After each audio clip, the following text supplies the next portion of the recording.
오늘은 오래간만에 트레이딩 관점에서도 2차 현재 주요 종목들을 전체적으로 검토해보겠습니다. 시간이 한정적이라 제가 그간 정리한 모든 종목들을 다루진 못했지만 7개 종목들에 대해서 압축적으로 검토합니다. 진행 순서가 추천의 의미는 아니고 시청자분들께서 관심 있어 하실 만한 기업들의 순서입니다. 오늘도 시간을 아껴야 하니 바로 시작해보겠습니다. 포스코홀딩스는 철강의 밸류로 2차 현지 섹터 폭락 분위기 속에서도 어느 정도 주가 방어에 성공하였으며 이러한 점을 어떤 분들께서는 높게 사기도 하는 것 같습니다. 포스코홀딩스는 분명 굉장히 뛰어난 리튬이온을 가지고 있지만 캐시카우 지위를 가진 오랜 본업인 철강에 대해서 밸류 관점으로 어떻게 영업이익을 책정할지가 문제시됩니다. 이를 과거 코로나 유동성 장세에서 시장으로부터 부여받았던 멀티플 4배 정도로 한정할 것인지, 아니면 인도 법인권이나 현대차와의 제철소 공동투자, 만성 적자를 일으키던 장강 매각 등을 이유로 더 높은 밸류를 부여할 수 있을지가 중단기 관점에서는 이게 중요하다고 할 수 있겠습니다. 이 가치만 달라져도 밸류에이션 전체 규모가 크게 변하기 때문입니다. 그러나 어떻게 평가한다고 해도 2에서 3조 규모의 영업이익이라고 한다면 24조 시가총액에서 8조 원 이상의, 경우에 따라서는 15조 이상을 철강의 밸류로 계산식을 만들 수도 있겠습니다. 철강은 이 정도로 정리하고 다음으로 2차 현지 사업입니다. 특히 중요한 리튬과 관련해서는 데모 플랜트에서 DEL 실증 단계에 들어간다고 하는데, 리튬 염의 생산성을 획기적으로 끌어올리는 이 신기술의 성공 여부가 포스코 아르헨티나 법인의 가치에 굉장히 중요한 영향을 미칠 것으로 보입니다. 포스코는 10년 가까운 기간 동안 리튬 염에 공을 들였는데 중국이나 호주의 경함형 리튬 광산보다 원가가 훨씬 낮기 때문에 앞으로 철강과 함께 동사의 염수 리튬은 강력한 무기가 될 것입니다. 가치 측면에서도 특히나 리튬 염호 프로젝트 규모가 확장되고 또 램프업이 점진적으로 마무리되며 실적이 발생할 경우 포스코홀딩스의 주가는 주당 100만원을 넘어도 전혀 과하지 않습니다. 관련된 자세한 내용은 바로 직전에 업로드한 영상을 참조해주시면 감사드리겠습니다. 기술적 분석으로 본다면 상부 강도 반전을 조금 더 기다렸다가 트레이딩을 시도할 수 있으며, 그 외로는 30주 이평선과 양호한 실적 등 트레이딩 조건을 대체로 만족합니다. 다음으로 에코프로비임입니다. 에코프로비임은 벌써 트럼프 당선에 따른 낙폭 되돌림을 시도한 구간에 와 있으며, 에코프로는 그보다 살짝 미치지 못하지만 유사한 주가 흐름을 보이고 있습니다. 특히 견조한 매출을 기반으로 지주사 에코프로까지도 아무랬던 작년과는 달리 연속 흑자 달성에 성공하였으며, 에코프로비임은 인도네시아 법인 투자 관련 이익을 포함하든 하지 않든 고무적인 성장 데이터를 기록하였습니다. 또 다른 기업과 달리 인니 프로젝트로의 가격파괴 양극재라는 강력한 무기를 가지고 있는 기업으로 어떻게 가치를 책정해도 지금 주가라면 충분히 얼마든지 투자해볼 수 있습니다.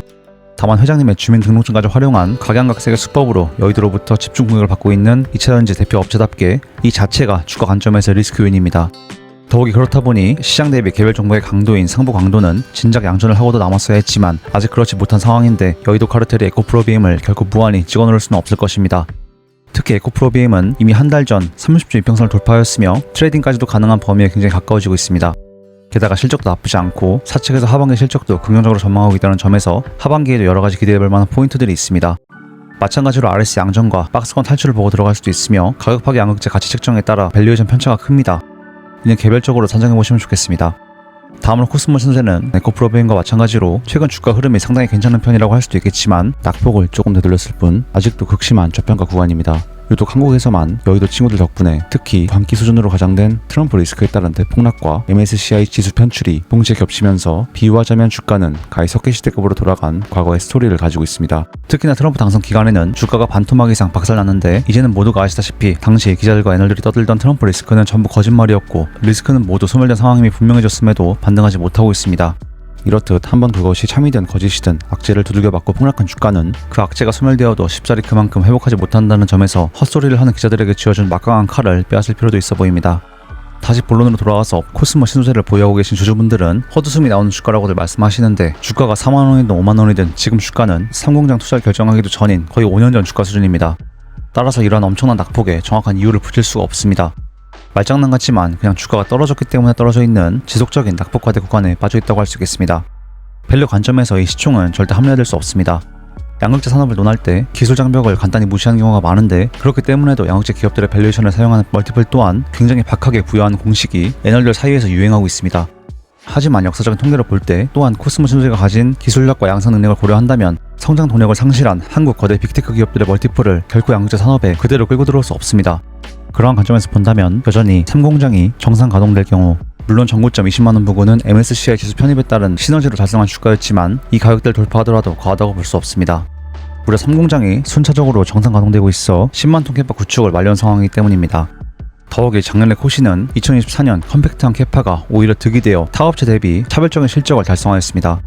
다른 양극재 업체들은 처음 예상만큼 수요가 발생하지 않는 상황 속에서 이미 늘려놓은 대규모 생산 설비에서 발생하는 고정비 부담, 그리고 사우드 메탈 등 원재료에서 발생하는 재고자산 평가 손실로 인해 천문학적인 적자가 발생하는 것과는 반대로 코스모 신소재는 단 한 해도 영업 손실이 발생하지 않았고 꾸준히 순이익을 기록하였습니다. 따라서 단순히 이 회사의 가치를 논한다고 한다면 2021년 이후 빠짐없이 이익을 내왔고 손실은 단 한 번도 없었으며 사업은 그 당시와 비교할 수 없는 수준으로 확장되었음에도 불구하고 주가는 그 당시보다 같거나 심지어는 낮다는 것입니다. 그렇다면 앞으로의 2차전지 업황이 나쁘기 때문이라고 반론하실 수도 있겠으나 $7,500 소비자 세액공제 조기 일몰 외에는 특징적인 시장 전체의 리스크 요인을 찾아볼 수 없습니다. 특히 에코프로비엠보다도 동사는 MSCI 편출이 더해지며 더 심하게 과장에 따른 폭락을 두들겨 맞았다는 점을 고려해야 합니다. 5년 전을 볼 것도 없이 약 1년 전인 15만원 언저리의 주가를 기록할 때와 현재를 비교한다고 해도 5만원도 안 되는 주가인 지금이 회사의 밸류 측면에서 훨씬 훌륭하기 때문에 수급보다도 가치를 보는 투자를 한다고 할 경우 2차전지 섹터 내에서 가장 훌륭한 기업이라고 할 수 있겠습니다. 나아가 코스모 신소재는 순차적으로 라인을 가동하며 올해 연말까지는 3공장 본격 양산 체제를 완벽하게 갖출 것이며 20만 톤까지의 4공장 투자 계획도 가지고 있습니다. 결론적으로 가치 관점에서 매력적인 기업이며 기술적으로는 박스권 상단을 6만원 초반으로 볼 수 있기 때문에 아마 유의미한 수준의 낙폭 되돌림에 성공할 경우 그 무렵 RS가 양전될 것으로 예상됩니다. 이 경우에는 트레이딩까지도 시도해볼 수 있겠습니다. 다음으로는 중앙첨단소재입니다. 한참 남은 EDL 일정을 고려할 때 중첨이 왜 리튬 관련주로 엮이며 오늘 내일 리튬 가격에 따라 급등락을 반복하는지 이해할 수는 없지만 어쨌든 함께 보겠습니다. 코신과 마찬가지로 중첨도 트럼프 당선에 따라 특히나 엄청난 낙폭을 겪었으며 트럼프 당선 직후 11,600원 하던 주가는 미국 대선 이후 7,000원까지 깨며 30주 이평선을 완벽하게 박살냈습니다. 이후 섹터 전체 흐름과 함께 계단식으로 추락하다가 인터배터리 행사에서 EDL 일정 지연을 적극적으로 홍보한 엔캠 덕분에 극심한 타격을 입고 종목 자체의 느낌이 달라지게 되는 3,000원대라는 충격적인 주가를 기록하였습니다.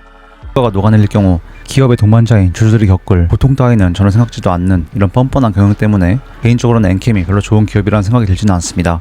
사실 중앙첨단 소재가 기존에 영위하던 통신기기, 건축자재 사업은 만년 적자이며 솔직한 말로 최근 발표한 수주를 내든 말든 투자 가치는 전혀 없어 보입니다. 중앙첨단 소재 주가를 주당 만원 이상 끌어올린 원동력은 바로 EDL의 LiPF6 리튬이었으며 아무리 빙빙 돌려서 얘기해도 이게 핵심입니다. 중첨에 투자하는 그 누구도 건축자재 사업의 전망을 보고 투자하진 않을 것입니다. 이 리튬이온을 국산화하는 업체는 중첨이 유일하다는 점에서 주가 관점에서 중첨은 곧 EDL이라고 할 수 있습니다. 분명히 매력적인 소재 사업이고 LiPF6의 전망 또한 대단히 긍정적이라고 할 수 있지만 당초 일정과 괴리가 너무 심하게 발생했기 때문에 이러한 사업 일정을 근간으로 중단기 트레이딩을 할 수는 없겠습니다. 하지만 길게 본다면 2만 톤 리튬이온 캐파만 구축해도 상당히 괜찮은 수준의 실적을 기대할 수 있어 투자가 가능한 기업입니다. 관련된 자세한 내용은 최근 올린 영상에 있어 생략하겠습니다. 기술적 관점에서 중첨은 특이사항은 없습니다. 다음으로는 얼마 전 정리해서 공유했던 SKC입니다. SKC 주가에서 차지하는 비중이 가장 큰 사업부는 글라스 기판 신사업과 SK 넥실리스의 동박입니다. 확실히 동박은 작년과 달리 점진적인 말레이시아 공장의 가동률을 끌어올리며 영업이익과는 별개로 분기별 매출액이 점진적으로 개선되고 있습니다. 제가 IR팀에 문의했을 때도 중국산 동박이 북미 시장에 진입할 수 없어 관세 리스크는 전혀 없다고 말씀하시기도 했고 이번 실적 발표회에서도 3분기 매출이 QOQ로 무려 40% 성장한다고 하니 북미 출하량을 기반으로 동박 적자는 점진적으로 회복될 가능성이 있습니다. 다만 가동률이 충분히 올라오지 않은 상황이고 지난번 알아본 바와 같이 정업 공장에서 발생하는 전력비 등으로 인한 고정비 부담에 따른 적자로 여전히 전체적으로는 영업 손실을 기록하고 있는 것으로 보입니다. 따라서 담당자님 말씀처럼 동박의 가격이 오르거나 정업의 전력비가 싸지거나 둘 중 하나가 달성되지 않는다면 정업보다는 말레이시아 공장이 넥실리스에게는 굉장히 중요할 것으로 보이며 사측에서도 생산 안정화에 총력을 다하고 있습니다. 이렇듯 넥실리스가 당기 실적에 차지하는 비중이 꽤 있지만 시장에서 SKC가 주목받는 이유는 동박이라기보다는 글라스 기판인 것으로 해석됩니다. 최근 주가 추이를 보면 SK 넥실리스의 경쟁사이기도 한 동종 유사업체인 롯데에너지 머티리얼즈와 비교할 때 또 전체적인 2차전지 섹터 주가 흐름과 비교할 때 SKC의 상승폭은 특히나 제한적이며 주가 추이 역시 완전히 다릅니다. 따라서 고객사, 비밀 협약 등으로 인해 별다른 소식이 없는 글라스 기판 신사업이 동사의 주가에 미치는 영향력이 2차전지 섹터의 흐름보다도 더 크다고 할 수 있겠습니다. 하지만 글라스 기판에 대해서는 사측에서도 업데이트를 할 수 없어 그런 건지 추가 정보는 없는 상태이며 간간히 기자들이 IR팀에 문의해보고 뭔가 내용을 쓰기도 하지만 기사마다 말들이 다 달라 이마저도 신뢰할 수 없는 상황입니다.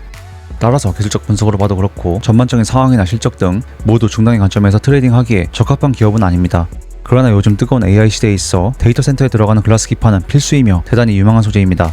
또한 눈에 보이지 않으니 없어진 줄 아는 인간들이 많아서인지 노이즈는 정말 많지만 글라스 기판 산업에서는 선도주자 SKC가 불변의 1위입니다. 따라서 중장기 관점에서는 여전히 투자할 수 있지만 투자의 타임라인을 상대적으로 길지 않게 보시는 분들께서는 투자하시기에 확률적으로 적합하진 않습니다. 물론 느닷없이 젠슨 황이 언급한다거나 하는 등으로 글라스 기판이 또 테마성으로 이목이 집중될 가능성도 있고 예정보다 나쁜 일정에 당겨질 수도 있지만 전반적으로 글라스 기판 업데이트 없이는 주가가 쉽게 탄력을 받기는 어려워 보입니다. 사측에서 가능하다면 글라스킵한 내용을 조금이라도 시장과 꼭 소통을 했으면 좋겠습니다. 결론적으로 트레이딩 종목은 아니며 장기 투자는 여전히 가능하다고 정리할 수 있겠습니다. 다음으로 PNT입니다. 2000년지 섹터 전체적인 소위 말하는 캐즘에 따라 K배터리 성장이 둔화되던 시기에 특히나 폭발적인 성장을 하던 PNT 역시 포함되어 있는 코스닥 지수와 비교해보면 1월 1일 기준으로는 여전히 큰 갭이 발생한 상황이고, 증시가 반등하던 6월 기준으로 보면 지수의 상승폭 정도를 추정한 특별할 것이 없는 상황입니다. 이러한 이유는 섹터의 부진에도 불구하고 강력한 투자 근거로 삼았던 꾸준히 이어지는 YOY 폭발적인 성장 실적이 어쨌거나 다소간 훼손되었기 때문입니다. 현재 물론 하반기까지 지켜봐야겠지만 호실적을 기록하는 전년과 비교하면 어떤 관점에서는 올해 YOY 40% 감소했다고 할 수 있지만, 만약 2023년도 실적과 비교한다면 그렇게 암울한 성적표라고 할 수는 없습니다. 그 어떤 기업도 전년 대비 100%씩 계속 성장할 수 없으며, 사실 PNT에 대해 시장이 더 높은 실적을 기대했다기보다는 2차전지 장비주다 보니 그저 소외되었다고 해석하는 것이 올바른 해석으로 보입니다. PNT는 섹터 침체에도 불구하고 홀로 어닝 서프라이즈를 내며 버텼기 때문에 타이밍이 맞지 않았고, 물론 김준수 대표님께서 홀로 고군분투하셨으나 부실한 IR까지 한몫하며 엄청난 성장에도 이렇다 할 흔히 말하는 대시세마저 내지 못했습니다.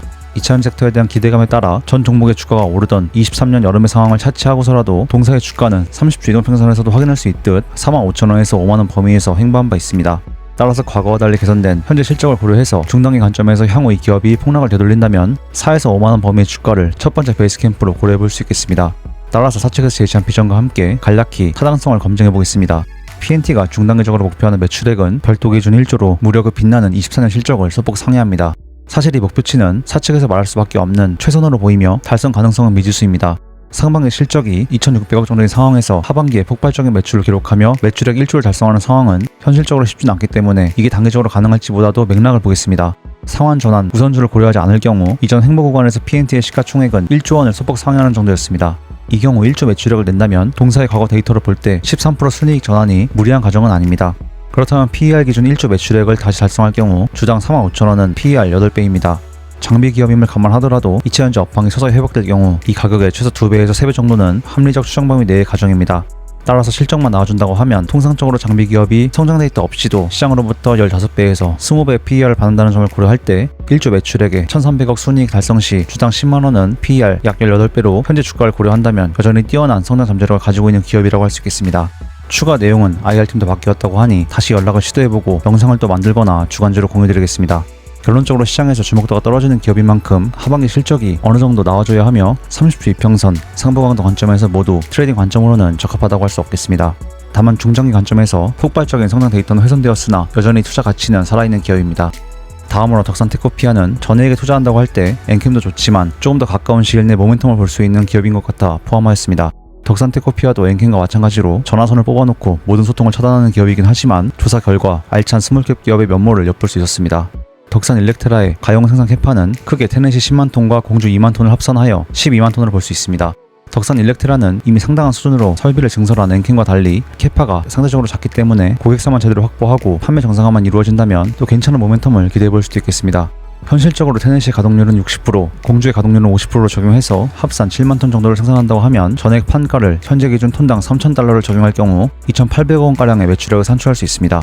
이는 1만 톤당 매출액을 약 405억 원으로 추정한 계산식인데, 덕산테크피아 홈페이지에 게시된 더벨 기사에 따르면 덕산 일렉트라 담당자는 1만 톤당 매출액을 1,000억 원으로 보기도 합니다. 이러한 추정값은 아마도 어느 정도 전액 판가가 안정화되고 북미 프리미엄을 약간 반영한 추정값으로 보입니다. 따라서 이 덕산 일렉트라 담당자의 말과 전해액의 특성상 현실적으로 12만 톤을 풀 가동으로 보기보다는 향후 생산 안정화 단계에서 전체적으로 7만 톤 정도의 출하량을 달성하리라는 점을 고려해서 추정해보면 해당 시점 전액 판가에 따라 3천억에서 7천억의 매출액을 가늠해볼 수 있겠습니다. 또한 덕산테크피아가 일렉트라의 지분을 모으고 있다는 점에서 향후 지분비에 따른 할인을 적용할 필요는 없어 보입니다. 이렇게 본다면 덕산 일렉트라가 빠르게 안정화될 경우 덕산테크피아 역시 상장일에 한 번도 달성한 적이 없는 규모의 실적을 낸다는 점에서 반등의 모멘텀을 기대해볼 수 있겠습니다. 게다가 덕산테크피아는 일렉트라 외에도 의약품 중간재 사업도 가지고 있으며 선대 소장님 말씀처럼 전액 매출액이 없다가 생기는 기업인 만큼 더 기대 밸류를 크게 볼 수도 있습니다. 따라서 차라리 굳이 전액을 투자하겠다 싶으면 엔캠도 좋지만 전액과 의약품 중간재 사업도 가지고 있으며 조금 더 스몰캡 기업인 덕산테크피아도 공부하기에 나쁘지 않다는 지극히 개인적인 생각입니다. 따라서 오늘 내용을 정리해보겠습니다. 살펴본 종목들 중 트레이딩을 벌여볼 수 있는 기업은 포스코홀딩스, 에코프로비엠, 코스모 신소재 정도로 정리해볼 수 있겠습니다. 특히 코스모 신소재는 밸류 관점으로 본다면 주가가 너무 심각하게 박혀있다 보니 단기적으로도 성장 잠재력을 높게 볼 수 있습니다. 중앙 첨단 소재는 EDL 일정에 따라, SKC는 글라스 기판 일정에 따라 그 흐름이 달라질 것으로 보이며 PNT는 하반기 실적과 시장에서 관심이 없는 기업이다 보니 IR이 중요하다고 판단됩니다. 덕산테크피아는 스몰캡 투자 관점에서 지켜보면 또 맞는 공부가 될 것 같습니다. 저는 차분하게 추이를 지켜보며 재차 공유할 내용이 있다면 채널과 주간지를 통해 알리도록 하겠습니다. 그렇다면 오늘 영상은 이 정도에서 마무리하며 혹시 구독과 좋아요 한 번씩 눌러주시면 앞으로도 이러한 제 최신 공부 자료들을 가장 빠르게 받아볼 수 있습니다. 앞으로도 다방면으로 투자자분들의 공부를 돕겠습니다. 최근 오픈한 멤버십은 금융감독원의 허가가 떨어진 이후부터 본격적으로 협업하는 친구와 만든 자료들을 공유해보도록 하겠습니다. 그렇다면 저는 이만 물러가 보겠습니다. 애청자 여러분들 항상 늘 건강 조심하시고 오늘도 행복한 하루 보내시길 바라겠습니다. 감사합니다.